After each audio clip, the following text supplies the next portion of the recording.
Is Michael worth your money? Let's find out. This movie has one major problem. There's no struggle. And for a story about Michael Jackson, that's kind of a huge issue.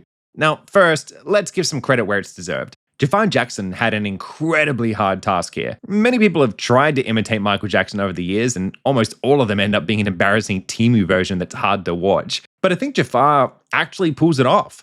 He manages to capture Michael's movement, energy, and presence, enough that it never feels embarrassing or distracting at least, which honestly was my biggest fear going in. Coleman Domingo as Michael's abusive father also deserves recognition here. He steals every scene he's in with his magnetic presence and voice, as long as you can get past the contact lenses.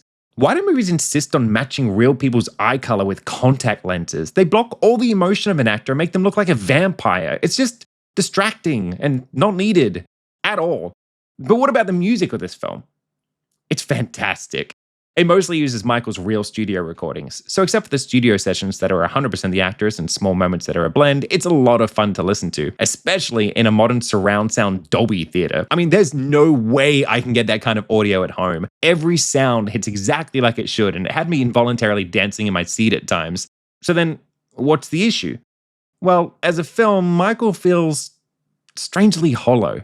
First of all, it should be named Michael Disc 1, because I went in blind, thinking the movie would cover his whole life, but instead it only focuses on his solo break from the Jackson 5, ending at the start of his Bad tour in 1988. So don't expect it to show any of his later career-defining controversies, like his physical transformation, strange public behavior, or abuse allegations. But even with that in consideration, it still falls flat. Because what made Michael Jackson fascinating wasn't just his talent, it was his obsession. Precision, perfectionism, endless rehearsals, losing sleep, refining details nobody else even noticed. The film mostly skips that. It presents him as naturally gifted in every way, making his father an unnecessary bully, and all his ideas and success just come to him with almost zero effort.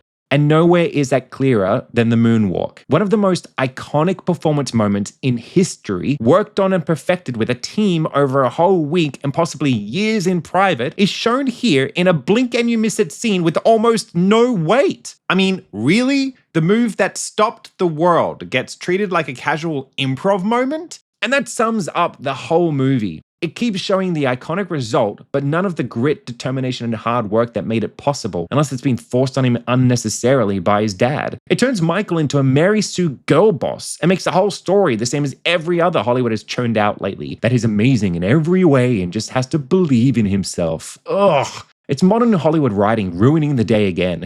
Because without the struggle, the triumph doesn't hit anywhere near as hard as it should. It's storytelling basics 101, so why Hollywood keeps making this mistake, I have no idea. Honestly, the real-life rehearsal documentaries you can watch are far more gripping than most of this film. But the performances are strong, the music carries it, and it's never a train wreck. I was still thoroughly entertained throughout. It's just far less than what it could have been, so it's a little frustrating and unfulfilling.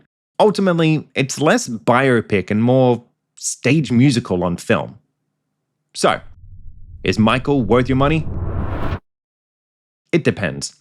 If you want a deep, satisfying biopic about how greatness is built and learn something new or real about Michael, then no, skip it. But if you just want a crowd-pleasing musical experience with Michael's legendary songs booming through cinema speakers, then yeah, it's worth it. Unless the mere thought of Michael Jackson gives you the creeps. If you like honest reviews that respect your money, hit that like button, subscribe, and why not check out my other videos while you've got the chance.